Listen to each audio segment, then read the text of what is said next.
news. Former Ivory Coast President Laurent Gbagbo is set to appear before the International Criminal Court in The Hague on Monday to face charges of crimes against humanity, including murder and rape. He becomes the first former head of state to be tried by the ICC since its inception in 2002. For more insight into the case, we are joined in the studio by Nyaka Lagoke, an Ivorian political analyst. Mr. Lagoke, welcome to In Focus. Okay, good morning. Good morning. Hi. First, your reaction to the arrest and the transfer of Mr. Gbagbo to The Hague. I'm not surprised because I'm not surprised. We were expecting that because Mr. Ocampo said it many months ago that Gbagbo was going to be tried by the ICC, and Mr. Choi said it, and Blaise Compaoré said it. So we're not surprised, but at the same time, it is not a good day for all those people who believe that somebody can stand against the neocolonial interference, and so we will see how it's going to play. Now, the immediate reaction from Gbagbo's party, Ivorian Popular Front, is that as a result of that transfer, the party is going to boycott the December parliamentary elections. It's going to withdraw from the reconciliation process. What does this do to the future of Ivory Coast's processes of reconciliation and election? Yes, of course, the future cannot be bright under Mr. Ouattara because Mr. Ouattara, as we know, founded the rebellion in Ivory Coast that split the country into two, and they committed atrocities and rapes and many other human rights abuses in 2002, 2003, and even during the war. We know what happened in Djokwe. More than 1,000 people were killed by Alassane Ouattara's forces. So when such an individual decides to take his opponent, to send him to the court, then you can imagine that another part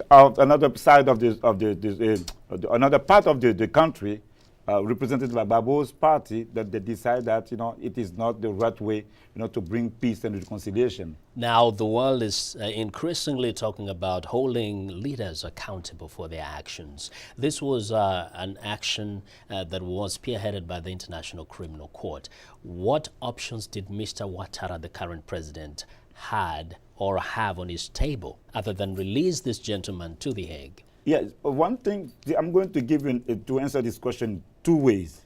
First, Mr. Ouattara did not suffer more than Nelson Mandela. And then Nelson Mandela and his generation, they had the opportunity, loyal to the Ubuntu philosophy, which is about humanness. They decided that they were going to forgive the white people in South Africa who oppressed black people for 300 years with the support of America, France, and all those powers. That's first. Second, when the country was attacked in 2002, Gbagbo Laurent decided to do an amnesty, took a bill, to forgive, so that they could do a reconciliation process in the country. Alassane Ouattara could have done the same thing, but unfortunately, because he's driven by revenge and vengeance, he decided that this is what he should do, and this is going to have a negative impact on the country and on his own presidency. Actually, very specifically, what are your fears for the future of Ivory Coast?